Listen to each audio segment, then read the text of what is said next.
Surat metro project એક મહત્વાકાંક્ષી project Surat શહેર માટેનું છે અને સુરત શહેર મેટ્રો જે છે સુરત શહેરના ચોક બજાર ગાંધીબાગ પાસેથી સુરત શહેરના સરથાણા વિસ્તાર સુધી જે જવાની છે તે અંડરલાઇન જવાની છે, એટલે કે ભૂગર્ભમાં એના ખોદકામ અને સમગ્ર કામગીરી થવાની છે। ખાસ હાલ આપણે એ જ જાણવા આવ્યા છે, લોકોના મગજમાં પણ એ જ ઉત્સુકતા છે, એ જ જાણવાની ઈચ્છા છે કે મેટ્રોનું કામ કઈ રીતે ચાલી રહ્યું છે, ક્યાં જશે, શું છે, આ સમગ્ર વિગત જાણવા માટે હાલ આપણે મેટ્રો સાઇટ પર આપણે ઉપસ્થિત છે। હાલ આપણે સુરત શહેરના લંબે હનુમાન રોડ પર આવેલા રેલવે સ્ટેશન પાસેની આ સાઇટ પર આપ જોઈ શકો છો। અહીં રાત દિવસ કામ થઈ રહ્યું છે।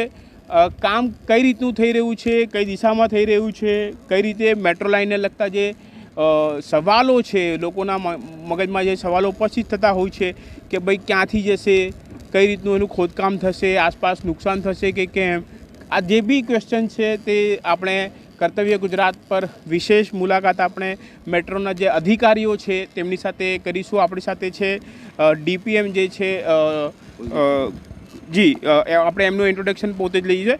સર આપકા નામ ઓર designation? Kuldeep Sharma, deputy project manager. અને આપણી સાથે ઉપસ્થિત છે સર, આપનું નામ? Amit Bhardwaj, station manager JKIL। Sir બધા આપણે કુલદીપજી જોડે વાત કરીશું અને જાણીશું કે હાલ જે અહીં જે साइट पर काम दिखाई રહ્યું છે તે કયા પ્રકારનું છે। कुलदीप जी आप आगे आ जाइए थोड़ा। कुलदीप जी सबसे पहले हमारे दर्शक मित्रों को बताइए कि किस तरह का काम चल रहा है, क्या चल रहा है, किससे चल रहा है और कब तक चलने वाला है? जी, ये अंडरग्राउंड प्रोजेक्ट है। इसका फर्स्ट रूफ स्लैब जैसा आप देख रहे हैं, ये फर्स्ट रूफ स्लैब हमने डाला है। ये 31 जुलाई में हमने ये कास्ट किया है, पहला रूफ स्लैब। अच्छा। अभी आगे के लिए हम लोगों ने, आप ये देख रहे होंगे, मशीन नीचे उतारी है। आगे के लिए ये हमारा खुदाई का काम चालू हो गया है। ये हम तैयारी कर रहे हैं, जो TBM मशीन होती है, टनल बोरिंग मशीन, जो गोल घूमती है, जो गोल घूमती है, उसके लिए अभी हम लोग तैयारी कर रहे हैं। इसके नीचे एक स्लैब डालेंगे, फिर उसके नीचे एक और स्लैब आएगा, फिर नीचे वाला स्लैब आएगा जिसके ऊपर ट्रेन चलती है। उस लेवल पे ही हमको TBM मशीन को हम लोग लॉन्च करेंगे। अपने जो जमीन सतह से अभी खड़े जहाँ खड़े मैं बतावવા માંગીશ દર્શક મિત્રો, હાલ આપણે જ્યાં ઊભા છે આ જમીન સતહ છે અને ત્યાંથી ઉપર એક આ સ્લેબ લેવામાં આવ્યું છે। આ સ્લેબ ઉપરની છત છે, મેટ્રોના ઉપરની છત છે, એના નીચે કેટલું લેયર જવાનું છે આપણે એ એમને પૂછીએ। कुलदीप जी, ये जो छत दिख रही है इसके नीचे कितना जाएगा? मेट्रो का जो रेलवे का जो ट्रैक बिछेगा इससे कितना नीचे होगा वो?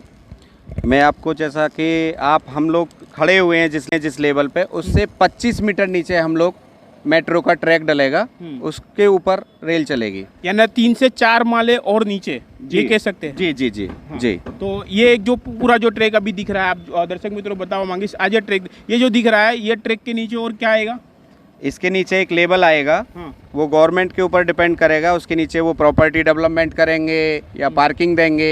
उसके नीचे फिर जैसा कि कॉन्कोर्स लेवल बोलते हैं, जैसे टिकट काउंटर वगैरह वो सब बनते हैं। उसके नीचे फिर एक और आएगा लेवल, वो प्लेटफॉर्म लेवल होता है, जहाँ रेल रन करती हैं और प्लेटफॉर्म होता है जहाँ यात्री खड़े होते हैं।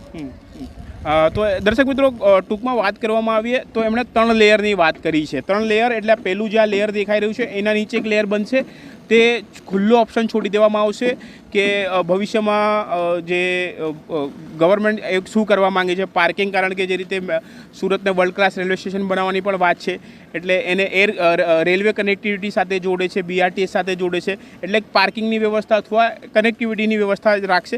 એના નીચે એક વધુ એક માળ દેખાશે, એ માળમાં ટિકિટ વેન્ડિંગ અને જે ટિકિટ કાઉન્ટર અને મેટ્રોને લગતી ઓફિસો હશે અને એ પછી અધર ફેસિલિટીઝ જે એ બધી દેખાશે અને એ પછી એક નીચે વધુ એક માળ હશે, ત્યાં મેટ્રો જે છે ચાલતી તમને દેખાશે।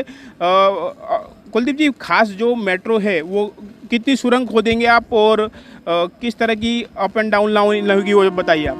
जैसा आप देख रहे हैं, हम लोग खड़े हुए हैं, जैसा कि नीचे वो जो सज्जन खड़े हुए हैं वहाँ पे एक TBM आएगी और वो सीधा आगे की तरफ, अगर देखेंगे आप कैमरा की तरफ, आप जैसा ये बंदा दिख रहा है, आगे की तरफ उधर जाएगी एक TBM, एक दूसरा साइड में जिधर मशीन खड़ी हुई है एक उस साइड में नीचे जाएगी, वो भी सीधा आगे की तरफ जाएंगी, चौक बाजार की तरफ ये दोनों मशीन रन करेंगे। जिस तरह के रेलवे लाइन होती है अप एंड डाउन, उस तरह की 2 लाइन यानी दो सुरंग दो सुरंग खुदेंगे। 2 सुरंग खुदेगी। जी जी। सुरंग खुदने का सबसे बड़ा जो एक लोगों के मन में एक डर है कि क्या सुरंग खुदने से आसपास की जमीन धंस सकती है क्या?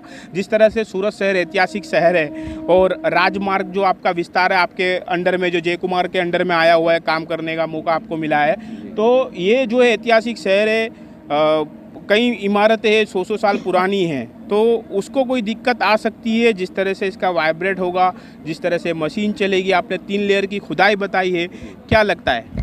जैसा कि आपको अभी बताया कि हमारा 25 मीटर नीचे हम लोग जाएंगे और ये जो हमारी TBM मशीन होती है उसमें ऐसा वाइब्रेशन या कुछ इस तरह का नहीं होता है। वो ऑटोमेटिकली हम लोग जो बोलते हैं सेगमेंट रिंग, उनको जोड़ के वो इस तरीके से जाती है, कोई वाइब्रेशन या कुछ इस तरह का, क्योंकि गहरा भी उतना है कि ये इस तरह का इम्पैक्ट कोई भी कभी किसी इमारत पे आता नहीं है। अच्छा, आसपास आपने कुछ प्रोटेक्शन वॉल वगैरह बनाई है कि जिस तरह से ज़मीन ना धंसे, या इसके लिए कुछ? नहीं, उसके लिए आप देखेंगे तो हम लोगों ने कुछ अगर नज़र आएगा तो उस तरह का मॉनिटर करने के लिए हम लोग डेली मॉनिटर करते हैं। उस तरह के कुछ अपना वॉल टारगेट्स फिट किए हैं। अच्छा, कुछ टारगेट्स लगाएं, अभी रात में आपको नज़र नहीं आएंगे। ये बिल्डिंग है आजू बाजू की, हाँ। वो सबके ऊपर टारगेट फिक्स किए हैं। अच्छा, जिनकी किस तरह के टारगेट्स हैं?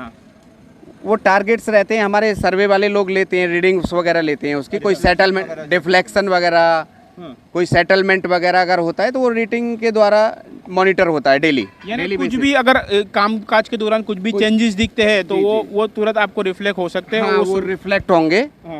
उसके लिए अलग से टीम होती है हमारी, वो टीम डेली मॉनिटर करती है। अच्छा, ये अपने बात हो गई कि 3 लेयर का काम होगा। 3-4 દર્શક મિત્રો, 3-4 જે માળ છે તે નીચે એની કામગીરી થશે। वक्त है, जो समय है, जिस तरह से समय दिया हुआ है कि बात करें 2024 के एंड तक मेट्रो शुरू हो जाएगी, 25 के एंड तक शुरू हो जाएगी। आपका जो टारगेट है 3 किलोमीटर का जो है, चौक बाज़ार पहुँचते आपको स्टेशन के ये 4 नंबर प्लेटफॉर्म लंबे हनुमान रोड से स्टेशन, जो चौक बाज़ार का स्टेशन है, वहाँ तक पहुँचने में आपको कितना वक्त लग सकता है? देखिए, वहाँ तक पहुँचने में अभी हमको आज से अगर हम देखते हैं, सबसे बड़ा इशू है लैंड का। आज 3 अगस्त 2022 को हम बात कर रहे हैं। हाँ जी। तो आज से 2 साल हमको लगेंगे अगर हमारा लैंड का इशू क्लियर होता है। मस्कती में जैसा देखेंगे आप, वहाँ पे बिल्डिंग्स हैं, काफ़ी पुरानी बिल्डिंग्स हैं, जिसकी वजह से हम लोग काम चालू नहीं कर पा रहे हैं। अगर वो क्लियरेंस होता है, उसका डिसीजन होता है लैंड वाला, तो हम काम चालू कर सकते हैं और 2 साल में पूरा कंप्लीट कर सकते हैं काम को। अच्छा, अभी भी दिक्कत आ रही है? लैंड भी दिक्कत है हमको, लैंड को लेके खास करके मस्कती में दिक्कत है। अच्छा, थोड़ा बहुत चौक बाजार में भी हमको दिक्कत है, लेकिन मस्कती में सबसे बड़ा दिक्कत है। अभी तक हम लोग कोई भी काम चालू नहीं कर पाए। इसके लिए आपकी हायर अथॉरिटी की बात चालू है क्या? हायर अथॉरिटी की सब बात चल रही है। वहाँ पे मेन इशू है कि पुरानी बिल्डिंग्स हैं, हम लोग वो रिस्क नहीं ले सकते हैं काम चालू करके, क्योंकि बिल्डिंग्स के बराबर में ही काम है। जो इनिशियल जो वर्क होता है, जैसा कि हम लोग गाइड वॉल बनाते हैं, तो वो हमारा काम चल रहा है। वो हम लोगों ने, जिससे कोई हानि ना हो, उस तरह का काम हमने चालू किया है। लेकिन बहुत पुरानी मिलकत है, उसकी आप गारंटी नहीं ले रहे? नहीं, वो गारंटी हमको इस तरह का रिस्क नहीं लेंगे। ચોક્કસપણે જેમ આપણે આગળ ચર્ચા કરી કે રાજમાર્ગની આસપાસ ખાસ કરીને મસ્કતી હોસ્પિટલની આજુબાજુ જે મિલકતો છે, 100 વર્ષ જૂની મિલકતો છે, તેની રિસ્ક અને ગેરંટી એ લોકો ના પાડે છે। એટલે એના માટેનું નેગોશિએશન એ લોકોનું ચાલી રહ્યું છે અને જો દિશા નિર્દેશ મળશે એ પછી એ લોકો એ કામગીરી આગળ વધારશે। ખાસ इस तरह की बात की जाए तो कितना वक्त इस तरह के आगे काम में लगेगा? अभी आगे क्या जाएगा? जी जी। सूरत स्टेशन को पूरा करने में सर हमको 1 से 1.5 साल जाएगा। अच्छा, पूरा कंप्लीट करने में। इस दौरान आपका टनल का काम भी चलता रहेगा? टनल का काम के लिए हमको 1 साल चाहिए। 1 साल में हम लोग, अगर हमको क्लियरेंस मिलता है लैंड का, तो हम लोग चौक बाजार पहुंच जाएंगे 1 साल के अंदर। हाँ, जो जय कुमार के स्कोप का काम है 3 किलोमीटर का, हम लोग 1 साल में वो टनल का काम पूरा कर देंगे। अच्छा, इसके अलावा अगर लास्ट में बात की जाए तो आपने इसके पहले कौन से शहरों में काम किया है मेट्रो का? जय कुमार की बात की जाए तो जय कुमार का जो काम है, फर्स्ट काम मेट्रो का काम जय कुमार का दिल्ली मेट्रो में किया था। दिल्ली मेट्रो ने जय कुमार में आपका सबसे पहले एक एलिवेटेड, जो ऊपर वाली मेट्रो का काम होता है, वो वर्क किया है। उसके बाद फिर अंडरग्राउंड के 2 प्रोजेक्ट किए हैं जय कुमार ने दिल्ली के अंदर में, और मुंबई में काफ़ी सारे प्रोजेक्ट किए हैं। मुंबई में जैसा कि हम बोले, आज की डेट में मुंबई के अंदर में 50% मेट्रो का काम जय कुमार कर रही है। अच्छा, इतना एक्सपीरियंस है आपको मेट्रो का?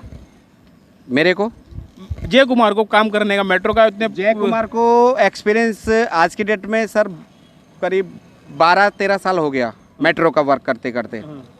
उधर मेट्रो दौड़ती हो गई? हाँ हाँ चालू है। अहमदाबाद में मेट्रो अहमदाबाद में सबसे पहले जय कुमार ने ही दौड़ाई थी। अच्छा, और अब सूरत में क्या लगता है, आप 2025 तक दौड़ा देंगे? लैंड क्लियरेंस के ऊपर डिपेंड करता है, लैंड क्लियरेंस मिलता है तो हम दौड़ा देंगे। खास तौर पर बारिश में भी आपका काम चालू है? चलता है, 24 आवर काम चलता है हमारा। वो प्रोटेक्शन लेते हैं हम लोग, बारिश होता है तो उसके लिए हम लोग પ્રોટેક્શન લેકે કામ કરતે हैं પૂરા। તો દર્શક મિત્રો, આપણે આ ગ્રાઉન્ડ રિપોર્ટ અહીંની જોઈ, આપ જોઈ શકો છો કન્ટિન્યુ કામ ચાલુ છે। વરસાદની સિઝન હોય કે કોઈ પણ, આ જયકુમાર જે કંપની અહીંયાના જે ઇન્ચાર્જ છે, અહીંના એન્જિનિયરો છે, આપ જોઈ શકો છો સતત જે છે કામગીરી સતત ચાલી રહી છે।